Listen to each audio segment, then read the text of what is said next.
Hello again. Long time no see. Last time I saw you, I was talking about the solo debut, whatever you call it, demo album, The Lounge Lizard.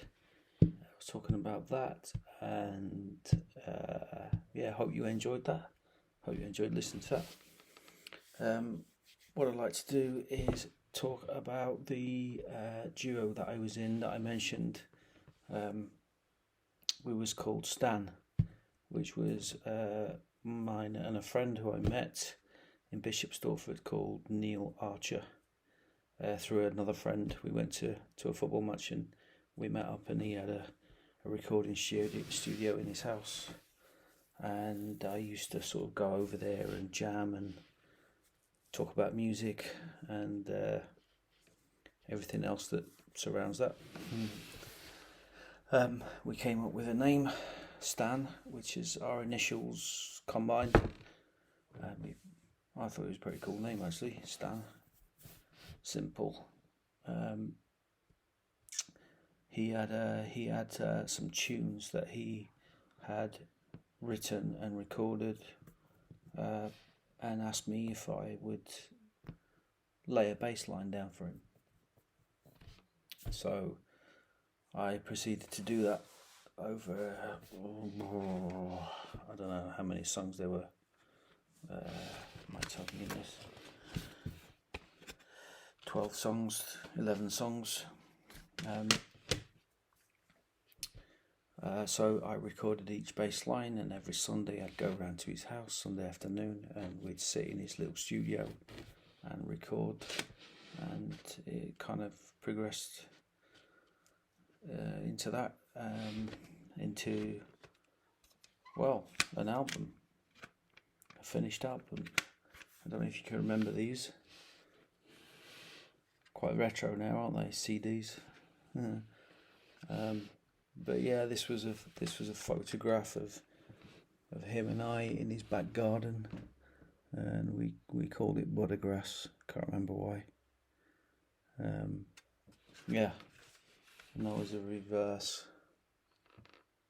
Back in 2004, we made this, and I kind of came up with a logo and sort of red, white, and blue mod target thing going on. And yeah, don't think we ever got these printed professionally, because that's just a normal CD rewrite thing, CDR80, that may have been one of the very first copies. Don't know, but I played bass on all the tracks. Neil obviously wrote the music and all the lyrics and played guitar and vocals and keyboard and everything else because they were his tunes. But what I did write my first tune on this album, which Neil kindly accepted for me to have it on there. There's a bit of a story behind that actually. We was both massive Beatles fans. There was a real sort of common factor in our music background, whatever you call it.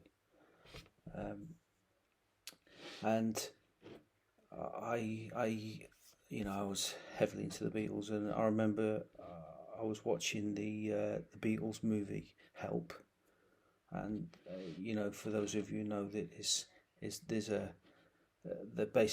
they're after a ring that Ringo Starr wears, and it's a sacrificial ring, and I can't remember the character's name now, but there was on the street where the Beatles, they lived in two houses, but the two houses were connected inside, so they shared the houses. I think they actually lived like that, actually, in not just for the film, but in real life. But anyway, this guy was after the ring, and he said something whilst he was in the street as they were passing. Ringo Starr was passing, and I thought he said Sybilitude. I don't know what it meant, and you know, like you hear some things and you think, I don't know what that is, but I think it's this word, and I couldn't hear anything else but this word, Sybilitude. So this song that I wrote was called Sybilitude, and yeah, I told this story to Neil, and he was like, "Okay, whatever, let's call it Sybilitude." And I mean, this Sybilitude goes on into the next album, and into the next album, it's sort of there's a follow up, and it became a little story of mine. But in the lyrics, what I wrote the song. Sorry, I wrote the music. Neil wrote the lyrics. Now I'm not sure if I had told him about what Sybilitude was, my story was about first, or whether he came up with the lyrics. I can't remember. Neil, you'll have to write in the comments which came first, because I can't remember. But they kind of fit anyway, somewhere along the line. Yeah, I started working for a company that involved me working in theatres in and around the country, and Sybilitude became this imaginary figure that when everyone else had gone home, and the audience had gone home, and the crew had gone home, and everything else was locked down, the lights went out, this figure, she came out almost like a ghostly figure. She came out and meandering through the theatre, and she was like almost like a ghost, but more like a spirit, if you like. But she was locked away in the theatre, in the old theatres. Yeah. Anyway, yeah, Neil, leave a comment because I can't remember. But I'm gonna play this Sybilitude song. I've yet got to ask Neil if I can play the rest of the album. I'm sure he won't mind. But I'll upload the rest of the album. So it's like a ballady type song. It's slow, it's melodic, it's acoustic guitar, Neil singing, I'm playing guitar. It's got strings in it because I'm a bit of a sucker for strings, as you know. 2 verse, 2 chorus, and it's got like an outro, which is, yeah, I love it. I've got a real sort of the cello and everything, just it all works together, and yeah, nice song. And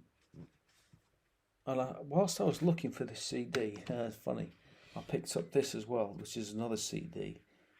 We kind of made it into, this was my idea of like an EP. Once we brought this album out, because we just put it on MySpace and gave it out to friends and family. But I remember doing the cover of this CD. I don't know if you can see it too well. The cover of this CD is, I was heavily into mods and skinhead scene at the time, and this was a model of a scooter that I had, and I made this signpost with Brighton with Brighton on it, and obviously the mod target sign there, because I had written a single called Brighton, or Neil and I had written a single called Brighton Rock, and this was going to be a single that was going to release. But yeah, that was and I remember printing all these out and designing these prints myself and sticking them on the CDs, and this was like the neighbour's dog or something. But yeah. Anyway, enough of that.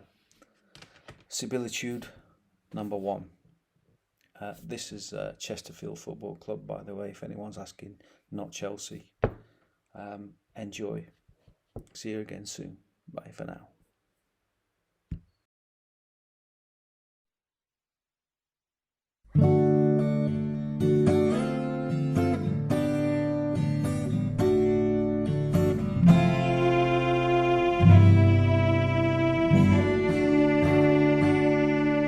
Sweet is the taste upon your lips.